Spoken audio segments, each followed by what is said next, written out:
What is up, you guys? I am Ted the Tall Techie, and today on June 22nd, Apple had their keynote address for WWDC, and they showed some really exciting upcoming software and products for the future. Let's talk about it.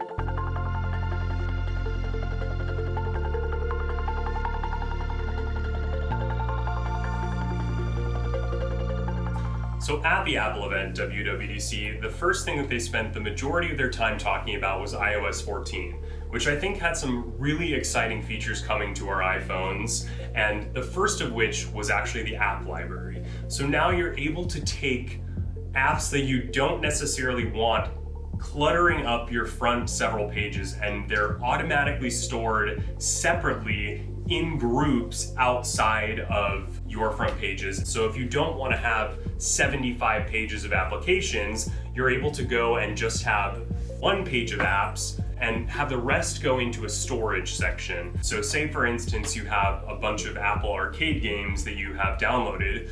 Those games can now be stored separately, no longer on your main page, in its own folder.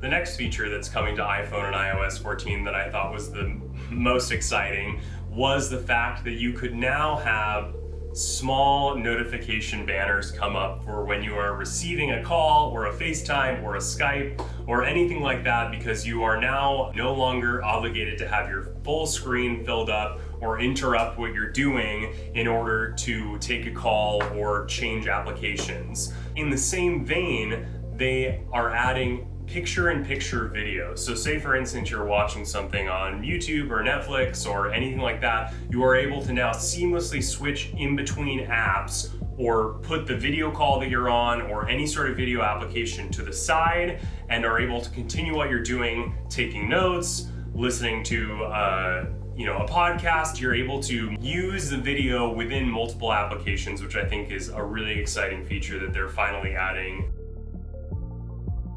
So when we're talking about Apple, we're oftentimes not talking about their innovation in the sense that they're the first to come out with something. They're oftentimes just the best at perfecting something. Now at WWDC this year, they came out with some things that were incredibly innovative for upcoming generations of iPhones, Macs, and iPads. Two of the things that I thought were the most exciting as far as innovation are the digital car print. So you're able to actually use your cell phone as a car key. You're able to give that key to other iOS users all over the world. So say for instance, you want to give your child use of your car for an evening or from the hours of 6 to 10 or something like that. You're going to be able to do that on iOS 14 on only select and new models of cars. But I think if that means anything, we'll be seeing many generations in the future come out of cars that are capable of this technology. I think it will increase safety. It will make it a lot easier for you to not have to worry about having a key to your car.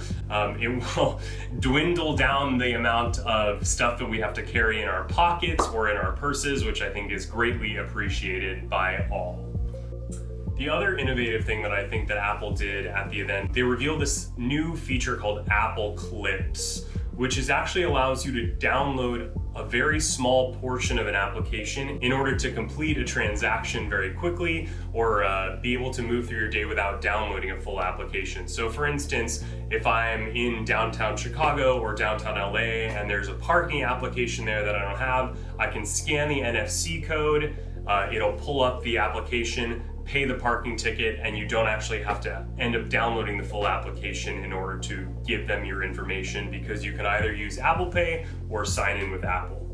The next part of the event was dedicated to iPadOS, which of course gets all of the updates from iOS 14, but also has some really cool features coming to it itself. For instance, the Apple Pencil is one of the most commonly used pieces for creatives on the iPad, and I find myself using mine all the time to write in music scores, do all kinds of stuff like that. And now in iPadOS, there will be really cool features that will allow you to scribble on any sort of text if you don't want to put your Apple Pencil down. So if I want to write in my search bar that I want to search on Google or I want to search on anything, you can actually write just like you would without actually having to put down your Apple Pencil. It will actually also allow you to, in Notes or any applications that allow you to draw, It will allow you to draw a shape, and then if you hold the Apple Pencil down at the end, it will automatically correct and fix your shape. So if you are like me and are extremely artistically challenged at drawing straight lines or squares or hexagons, it will fix those shapes for you automatically. I think the most exciting factor as far as convenience, and might be the most exciting thing for a lot of people at the event, is the capability of Airpods in upcoming software. So not only will Airpods now be able to finally switch between your devices without you having to manually change them, but you can go from a call on your iPhone to a video on your iPad to a Skype on your MacBook and go seamlessly and be able to change and transition without doing anything manually on any device at all, which I think is really cool and exciting.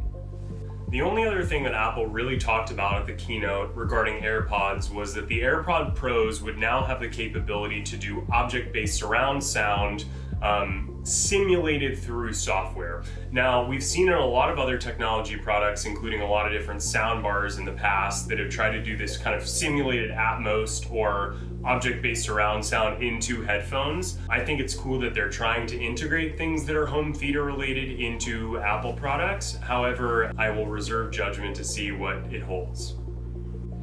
Also at the keynote, Apple talked about their new upcoming Apple Television Plus shows. There have been a bunch of Apple TV Plus shows that I really liked. I loved For All Mankind. I really enjoyed The Morning Show and See, and I am really looking forward to this upcoming new show called Foundations. Looks like a really cool sci-fi television show with some fantastic actors and cast. And perhaps the most exciting part of the event today was the reveal of Apple's new computer processing unit, the Apple Silicon. What this will allow Apple to do over the course of the next 2 years is to sever their relationship with Intel and take full creative autonomy over their hardware and software capabilities.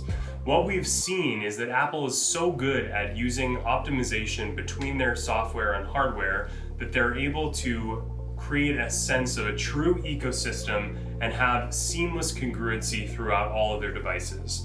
So I'm really excited to see what Apple is going to do. I'm really excited to see that they're moving forward with increasing the workflow capabilities of applications like Adobe and the Creative Cloud and Final Cut and Logic, and to be able to see what the possibilities are from here with the new computer processing unit. So I hope you guys enjoyed a few of my favorite highlights from this year's socially distant Apple WWDC event.